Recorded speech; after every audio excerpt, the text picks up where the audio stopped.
Sushil ji, good morning. Overnight पूरी दुनिया बदल गई, जैसा कि पिछले हफ्ते हुआ था। और डोनाल्ड ट्रंप साहब ने फिर कहा कि अब सीज फायर हो गया है। क्रूड कोलैप्स हुआ, 70 के नीचे आया और पूरे वैश्विक बाजार में ज़बरदस्त तेज़ी इक्विटी मार्केट्स में, और हम भी उसमें पार्टिसिपेट कर रहे हैं। कैसे देख रहे हैं आप इस डेवलपमेंट को सबसे पहले तो, और आपका क्या व्यू है मार्केट पर?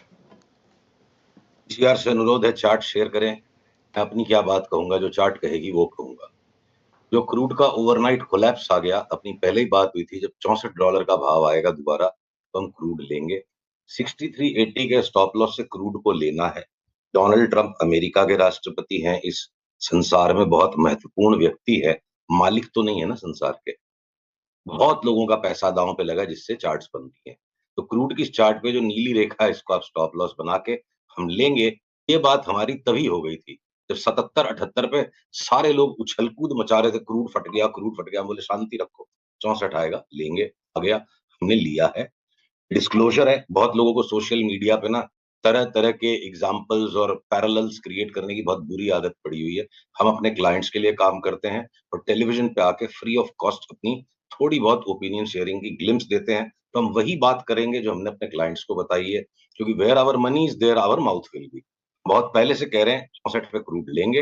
आज आया, हमने अपने क्लाइंट्स को लेने के लिए कह दिया। अब आपसे बात करने का मौका मिल रहा है, आपको कह रहे हैं इस ट्रेजेक्ट्री में अगला पड़ाव मुझे 84 का दिखता है।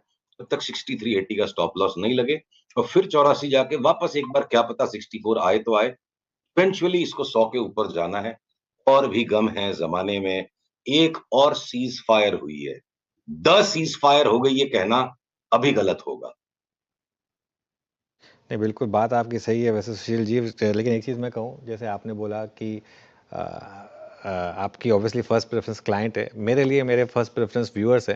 तो ठीक है, आप अपने क्लाइंट्स को कॉल देते हैं, लेकिन उसके बाद भी मेरे व्यूअर का पैसा बने, ये मेरे लिए भी बहुत ज़रूरी है। तो निफ्टी पर अब इस समय इन लेवल्स पर बाइंग करके पैसा बनेगा क्या? क्या व्यू है आपका? देखिए, क्रूड भी लेंगे और निफ्टी भी लेंगे, ये नॉर्मल सिचुएशंस में होता है। पीसीआर से अनुरोध है, आज मेरी स्क्रीन को जरा बार बार दिखाएं। देखिए, निफ्टी की आवरली चार्ट आ गई और मैं साथ साथ बैंक निफ्टी का भी आंसर दे दूंगा, क्योंकि पीसीआर को बार बार स्क्रीन चेंज करनी पड़ती है। वेट कर रहा हूं, पीसीआर स्क्रीन को वापस दिखाएं। देखिए, निफ्टी भी लेंगे और क्रूड भी लेंगे, ये स्वाभाविक है नॉर्मल टाइम्स में, क्योंकि क्रूड रिस्क ऑन को रिफ्लेक्ट करता है। पर जब क्रूड स्कैर्सिटी ड्रिवन कॉन्ट्रैक्ट हो जाता है, जब क्रूड स्कैर्सिटी ड्रिवन कॉन्ट्रैक्ट हो जाता है, तो रिस्क ऑन और रिस्क ऑफ को बिटकॉइन बेटर रिफ्लेक्ट करता है। बिटकॉइन पे लगातार सेल के सिग्नल्स हैं, क्रूड पे अब लेने के सिग्नल्स हैं। निफ्टी की आवरली चार्ट कह रही है कोई सस्टेन्ड बुल मार्केट नहीं है यहाँ पे। हम साइडवेज रेंज में थे, जिसके अपर एंड पे आ गए। यहाँ से सेल ऑफ दोबारा नीचे आएगा। इस स्क्रीन की शेयरिंग को बनाए रखिएगा। बैंक निफ्टी ने देखिए ऑलरेडी एक ब्रेकडाउन नीचे दे दिया था, और अब उस ब्रेकडाउन को जो सपोर्ट लाइन थी, अब वो रेजिस्टेंस की तरह काम कर रही है।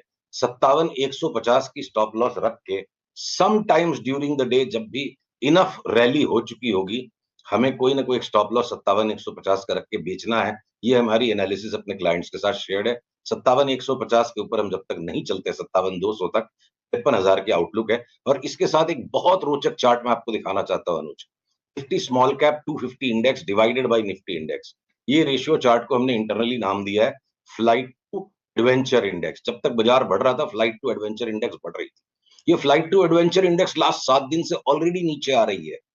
निफ्टी साइडवेज चल रही है, स्मॉल कैप्स का अंडर परफॉर्मेंस आता जा रहा है। तो अब मैं आपको सबसे बड़े विरोधाभास की बात कहूंगा। फिर भी कम से कम 100 ऐसे स्टॉक्स की लिस्ट है जहां ट्रेडिंग बाइज भी है, इन्वेस्टमेंट बाइज भी है, जो हमने अपने क्लाइंट्स के साथ लास्ट 10 दिन में शेयर की। उसमें से मैं 15-20 स्टॉक्स की आपको ग्लिम्स दूंगा अगर आप पूछेंगे तो। जहां पे स्मॉल कैप में भी पैसा नहीं है, लार्ज कैप में भी पैसा नहीं है, पैसा है लार्ज कैप से छोटे वाले स्टॉक्स में। एफ एंड ओ की लिस्ट के अंदर में जो सेकंड हाफ के स्टॉक्स है, उनमें हर सेक्टर में से एक दो स्टॉक्स में बड़ी मूव ऊपर की है। बाकी ओवरऑल बाजार में चारों तरफ, दोनों तरफ पैसे लगने की ही सिचुएशन है। ओके, सुशील जी आते हैं अब उन स्टॉक्स पे जिनका आप जिक्र कर रहे थे। क्या क्या है आपके कन्विक्शन एरियाज में इस पर स्टॉक स्पेसिफिक? कन्विक्शन तो देखिए हमारा हमेशा जीरो रहता है, क्योंकि हम कुछ नहीं है। तो कन्विक्शन रॉन्ग वर्ड है। कन्विक्शन वर्ड की आड़ में छिप के सो कॉल्ड फंडामेंटल एनालिस्ट बात करते हैं, जिनको फंडामेंटल्स भी आते नहीं है। कन्विक्शन कुछ नहीं होता है शेयर बाजार में। कृपया माफ कीजिएगा, मैंने आपकी बात का संशोधन किया। तो मदरसन सुमी में आज एक फ्रेश ब्रेकआउट आ गया।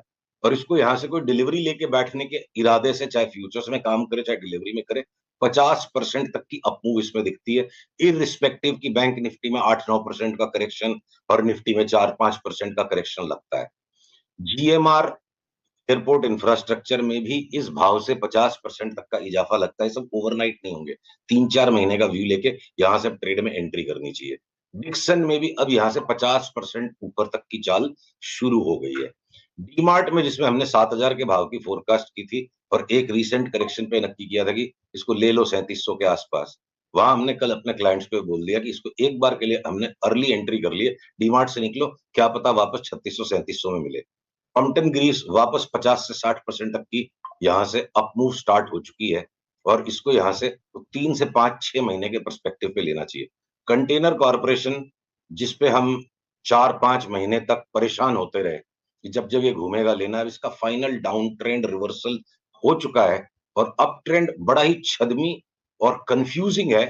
तो जहां देखिए बहुत बड़ी चाल बनने वाली हो जिंदगी में, मोहब्बत में, युद्ध के मैदान में और शेयर बाजार में, छद्म एक बहुत बड़ा हिस्सा है। चार्ट्स शुरू में छद्म करेगी। कंटेनर कॉर्पोरेशन पे वो कन्विक्शन, वो कॉन्फिडेंस और चार्ट पे क्लैरिटी 900 साढ़े 900 के भाव के बाद क्या पता बनना शुरू हो। पर आज की तारीख में भी आप वो टेलीस्कोपिक व्यू लेके चार्ट्स को एनालाइज करने के तरीके हैं, देख सकते हैं।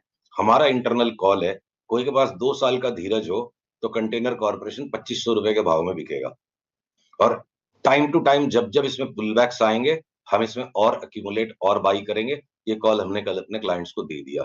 सीजी पावर 20-25% का ट्रेडिंग स्पर्ट है, एंजल ब्रोकिंग में एक बार 1000 रुपया और मिल जाए, वो आ गया रिवर्सल उसमें।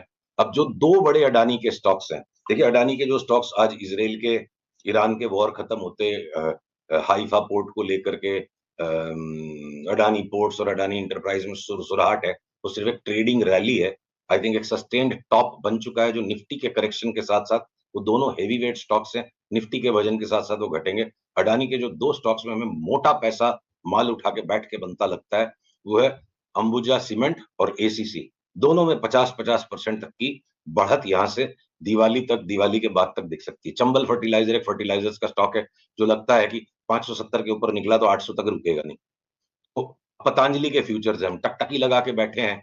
जिस किसी दिन 2% ऊपर बंद आ जाता है तो या हो सकता है अभी इंट्राडे में वो चाबुक आ जाए, तो पतंजलि के अंदर लगता है यहाँ से 50% बढ़ जाएगा। ट्रेडिंग स्पर्ट है वो, पतंजलि लॉन्ग टर्म बाई और बाबा जी के मिरेकल्स हो जाएंगे, वो सब स्टोरी है। चार्ट के ऊपर है कि 2400 का भाव आएगा हम बेच देंगे, कोई लॉन्ग टर्म स्टोरी नहीं है, ट्रेडिंग फंड है। तो इस तरह से चारों तरफ अलग अलग सेक्टर्स में अलग अलग स्टॉक्स हैं। आपके अगर आप फार्मा के अंदर भी देखोगे, डॉक्टर रेड्डीज में सेल सिग्नल है। अभी थोड़ी देर पहले मैं कोई से सुन रहा था 50 रुपए की पाई है, 50 रुपए हमारा स्टॉप लॉस है, हम 950 के लिए मंदी करेंगे डॉक्टर रेड्डीज को 50 रुपए के स्टॉप लॉस से। पर वहीं पे सन फार्मा में एक्सपर्ट है, लुपिन में बड़ा बाई आ जाएगा और आपके हो सकता है औरबिंदो फार्मा यहाँ से डबल होने की चाल किसी भी टाइम शुरू कर दे। वरुण बेवरेजेस हो सकता है ऐसे 720 रुपए की चाल आ जाए। हर सेक्टर में अब हिंदुस्तान लीवर ने बहुत दिन तक चुप्पी साध के रखी, अब हिंदुस्तान लीवर में यहाँ से 500 रुपए बढ़ने की टाइम आ जाए। तो इंडेक्स अपना काम करेगी। बैंक निफ्टी हो सकता है निफ्टी से ज्यादा अग्रेसिवली करेक्शन दे टाइम टू टाइम, क्योंकि आईसीआईसीआई बैंक और एचडीएफसी बैंक ने परेशान होने की ठानी, उनकी चार्ट्स में परेशानी दिखती है। पर वही हमें बैंक ऑफ बड़ौदा लगता है यहाँ से 30% बढ़ जाएगा तो बड़ी बात नहीं। तो देखिए बहुत ज्यादा इंडिविजुअल स्टॉक मूवमेंट्स हैं और सिर्फ इंडेक्स को देख करके काम करना घातक हो जाएगा। इंडेक्स को नजरअंदाज कीजिए, 5 चीज लॉन्ग 5 चीज शॉर्ट। जब बाजार आपको बैलेंस लगे, तेजी लगती है 10 चीज लॉन्ग है 5 चीज शॉर्ट है, मंदी लगती है 10 चीज लॉन्ग है 10 चीज शॉर्ट है 5 चीज लॉन्ग है। हम इस तरीके से अभी काम कर रहे हैं फिलहाल, जैसा बाजार वैसे हमें चलना पड़ेगा। इंडेक्स को इग्नोर करने वाला व्यक्ति शायद जीत में रहेगा, इंडेक्स दोनों तरफ से चोट लगाएगी, ये हमारा भी मानना है। ओके, बहुत सारे स्टॉक्स आपने बता दिए। ये लेकिन ज़्यादातर आपने एफ&ओ के स्टॉक्स बताए, कुछ कैश मार्केट के स्टॉक्स भी अच्छे लग रहे हैं क्या आपको यहाँ पर? देखिए कैश मार्केट के स्टॉक्स में इन जनरल ब्रॉडली जब तक वो मेरा एडवेंचर इंडेक्स ऊपर नहीं होता ना, हम नया माल ऐड नहीं करना चाहते हैं, है छिटपुट स्टॉक्स। अभी एफ&ओ के अंदर और भी स्टॉक्स, एशियन पेंट्स ले लो, यहाँ से 50% बढ़ जाएगा। तो लिस्ट बहुत लंबी है, मैं एक बार सांस लेने के लिए रुक गया। हमारे पास मसाला और भी है, पर शायद आज के लिए काफी तो स्टॉक्स दे दिए मैंने आपको। नहीं ठीक है, एक काम करते हैं, देखिए आज मार्केट भी अच्छा है। सांस भी आप लीजिए, मैं तब तक के बाद जरा मार्केट को रिकैप कर देता हूँ। निफ्टी वापस डे हाई की तरफ बढ़ता हुआ 25,233 पर। बैंक निफ्टी में भी अब शानदार मोमेंटम आ रहा है, करीब करीब 550 पॉइंट ऊपर हैं हम। थोड़ा सा मिड कैप ऊपरी लेवल से जरूर हल्का हुआ है, लेकिन निफ्टी और बैंक निफ्टी ये थोड़ा सा वापस हाइस की तरफ बढ़ते हुए। सुशील जी, बाकी कितने स्टॉक और बचे हैं आपकी लिस्ट में, और 20-25 हैं क्या? 100 से ज्यादा होंगे, आपको आधा घंटा टाइम देना पड़ेगा, फिर क्या है ना, आपके बाकी के जो कलीग्स हैं वो नाराज हो जाएंगे, सुशील केडिया सारा टाइम ले लेता है। नहीं, कोई नहीं, चलिए अब जो बाकी की लिस्ट आप आज लेकर आए एटलीस्ट उनकी बात कर लेते हैं। कुछ हमारे क्लाइंट्स के लिए भी रहने दो अनुज जी, मतलब मैं जानता हूं आप अपने दर्शकों से इतना प्यार करते हो, पर अब देखो जैसे कि एसबीआई एक बार यहाँ से सारे पीएसयू बैंक थोड़ा सा ऐसा स्पर्ट दे देंगे, ठीक है। आपके ये एपी अभी शॉर्ट साइड वाले स्टॉक्स ज्यादा बचे, देखो अभी जिंदल के सारे stocks, TISCO, APL, Apollo, SAIL, एक दो दिन में जैसे ये निफ्टी वापस घटने लगेगी, हम मान लो सारे स्टील के और मेटल्स के स्टॉक्स को शॉर्ट करने लग जाएंगे। तो अगर एक तरफ टाइटन में शॉर्ट सेल का ट्रेड आएगा और आप भारती में शॉर्ट सेल का ट्रेड आएगा, तो कुछ लॉन्ग्स कुछ शॉर्ट्स, और ज्यादा ध्यान अगर डिलीवरी का काम करने की तरफ बनाएंगे, 3 से 6 महीने का व्यू लेंगे, buy today sell tomorrow, buy today sell 2 days later, ये सब जुआ खेलने वाले काम है, जुआ किसी का नहीं हुआ। निवेश कीजिए, मार्केट टाइमिंग बिल्कुल काम करती है। कुछ लोग आके जो लेक्चर दे देंगे ना, मार्केट टाइमिंग कोई नहीं कर सकता, भाई आपका नसीब खुल गया, आपकी लॉटरी खुल गई, आपका कोई स्टॉक 100 गुना हो गया, इसका मतलब ये तो नहीं हुआ कि आपको सब कुछ आता है। मार्केट टाइमिंग बिल्कुल काम करती है, तो उसकी अति मत मचाओ कि आज लेके कल बेचना है, कल लेके परसों बेचना है। 3 से 5 महीने के व्यू में मार्केट टाइमिंग बहुत अच्छा काम करती है, और वहीं पे हम ज्यादा काम करते हैं।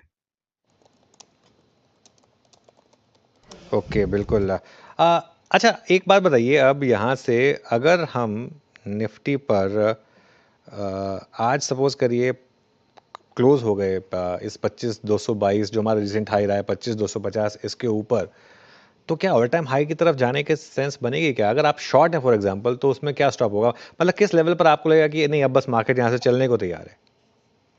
नहीं भाई साहब, मैं ये 25, 230, 250, ये सब क्या है ना, complex range formation with A slightly upward नज है, तो ट्रेडिशनल टेक्निकल एनालिसिस का अब्यूज मैं नहीं करूंगा।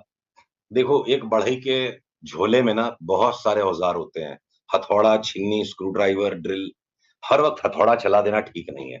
बारीक काम है, कारीगरी का काम है, चार्ट की एनालिसिस कारीगरी है। लेवल्स को ओवर अब्यूज कर रहे हैं लोग। इस लेवल के ऊपर चला जाएगा तो बाजार तेज, इसके नीचे चला जाएगा तो बाजार मंदा। इसी बात की नासमझी के तो पैसे रिटेल प्रोफेशनल्स की जेब में देती है। तो मैं लेवल बेस्ड ट्रेडिंग, अभी निफ्टी जिस तरह के स्ट्रक्चर बना रही है, मैंने आपको चार्ट दिखा दी थी, मैं इंडेक्स पे तेजी करूंगा ही नहीं। अगर तेजी चल पड़ेगी तो मेरे को जो इंडिविजुअल स्टॉक्स आइडेंटिफाई किए, भेल एक मैं आपको बताना भूल गया, भेल में भी बड़ी तेजी स्टार्ट हो गई है, 20-25% तो इमीडिएटली बढ़ेगा। तो हम स्टॉक स्पेसिफिक तेजी करेंगे, स्टॉक स्पेसिफिक मंदी करेंगे। निफ्टी छद्म रच रही है। और एक एक एक बात मैं आपको बताना चाहता हूँ, बिल्कुल जरूरी है ये बात, जो कि आप समझो ना, जैसे युद्ध की बात चल रही है आज, जो लाक्षागृह था, युद्धों का महायुद्ध था महाभारत, और उसमें पांडवों के लिए जो लाक्षागृह बना था वनवास में, तो उसके अंदर द्रौपदी के मुंह से निकल गया अंधे का बच्चा अंधा, और बहुत बड़ा युद्ध हो गया। तो रिटेल के साथ लाइफ में बार बार ये होता है, अंधेपने का काम हो जाता है। जहां पे आपको दिख रहा है कि बिल्कुल बढ़िया मार्बल की टाइल है, वहां पे पानी है, जहां पे पानी है वहां पे लगता है कि यहाँ तो मार्बल की टाइल है। तो बाजार में इस वक्त वही छद्म हो रहा है जो मैंने आपको एडवेंचर इंडेक्स दिखाई, कि स्मॉल कैप्स गिरेंगे, लार्ज कैप्स गिरेंगे, और middle middle of the pocket के अंदर में स्टॉक्स में पैसा है। इंडेक्स को मैं हाथ जोड़ के निवेदन करता हूं, हम इंडेक्स पे भी कॉल नहीं लेंगे। इंडेक्स साइडवेज चल रही है। आपका दोस्त जब नाराज होकर मुंह फुला लेता है, तो इतना शिष्टाचार हम रखते हैं ना यार, थोड़ा टाइम दो उसको, बोलने दो। बोल ही नहीं रहा, चुप बैठी है, इंडेक्स साइडवेज चल रही है 500 पॉइंट, इंडेक्स को बोलने दीजिए, फिर हम बोलेंगे। अभी हमें इंडेक्स पे कुछ नहीं बोलना है।